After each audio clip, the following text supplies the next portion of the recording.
पुण्यात गुलेनबॅरी सिंड्रोमचा थैमान एका दिवसात 28 नव्या रुग्णांची नोंद, 16 रुग्ण व्हेंटिलेटरवर.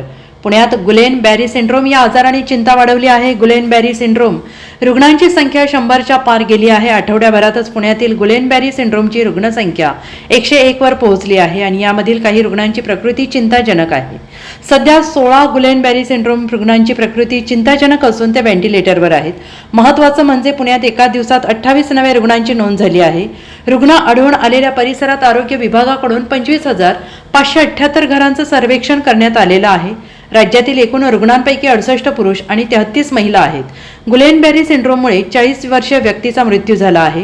गुलेनबॅरी सिंड्रोममुळे झालेला हा राज्यातील पहिला मृत्यू आहे. पुण्यातील धायरी परिसरात वास्तव्याला असणाऱ्या 40 वर्षीय व्यक्तीला गुलेनबॅरी सिंड्रोमची लागण झाली होती. त्यानंतर तो खासगी उपचारासाठी सोलापुरातील एका खासगी रुग्णालयात दाखल झाला होता. मात्र त्याचा उपचारादरम्यान मृत्यू झाल्याचं समोर आलं आहे. Bureau report SBN Marathi, Pune.